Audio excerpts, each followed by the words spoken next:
Hi all, welcome to my channel, welcome to my world. It's the world away and we now got issue 96. We're getting there, aren't we, of D'Agostini's Build Your Own R2-D2.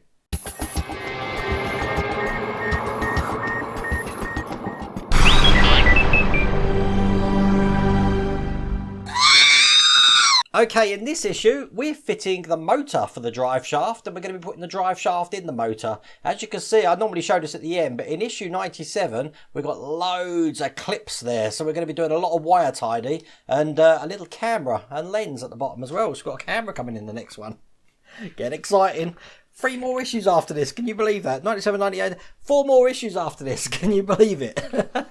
Okay, so what we're going to be doing is we're going to be putting the motor cover on, putting a lead into it. We've got all the pieces there, as you can see. Then we're going to be getting this bit that we had from the last issue, and we're going to be mounting the motor to that bit all the way down, and then we're going to be mounting the little drive shaft housing onto there, and then putting the drive shaft inside it. So this should be a quick one, I reckon. The screws we're going to need for this, I've already labelled them and I put this picture up here. We're going to be needing, there is a slight difference in the split washers. I didn't realise that. You've got 2.5mm and you've got 3mm. But what you need 4 of the 2.5mm, 4 of the 3.3mm. You need 4 of the 12mm, I think it was, the screws, and then you just need the 6mm ones there. So first things first, we're going to be grabbing the motor out the case here, and that's what the motor's looking like, just like that. We'll chuck that away.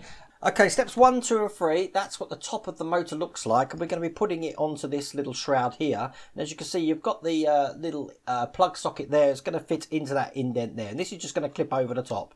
So going to need a little bit of force, but when it's in, it'll look just like that. Nice and simple, huh? Once we've done that, we're going to be plugging a lead into it. Now again, this lead's got 2 ends. You've got a small end and a bigger end. It's the bigger end that's going to be going into this section here. Make sure you put it on the right way round. So obviously the holes are at the top there. So we push that one in. There we go. That was nice and easy as well, wasn't it?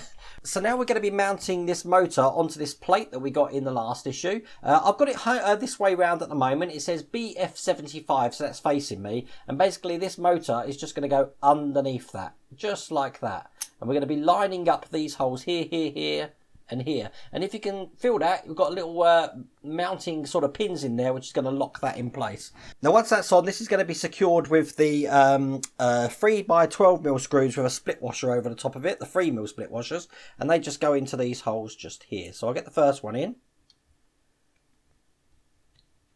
There should be no resistance when you're putting these in. Should be nice and easy to get in, but once I've got one in, they should go in absolutely perfectly.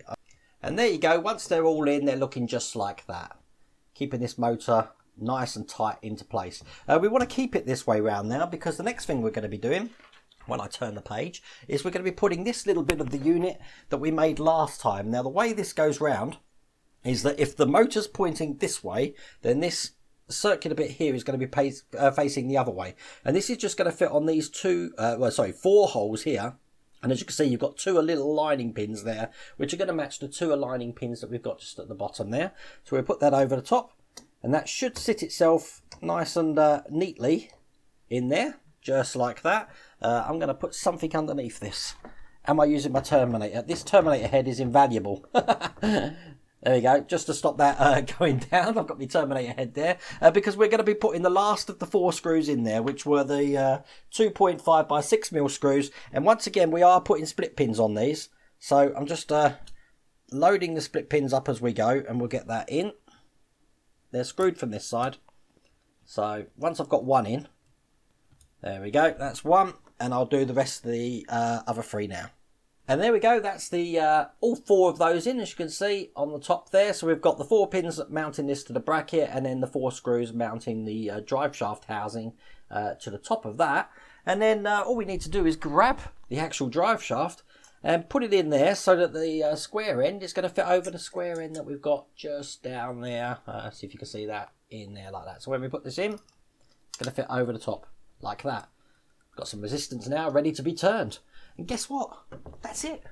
That's all we had to do in that issue. I'll tell you what, I am starting to get a headache looking at issue 97, because I can see that's going to be a hell of a lot of wire tidy. And that's one of the reasons why I've just put the front on the R2 at the moment, because the wire's all over the place. I think that's going to be a fun issue. But issue 97 will be out next week. Hope you like that video. Take care.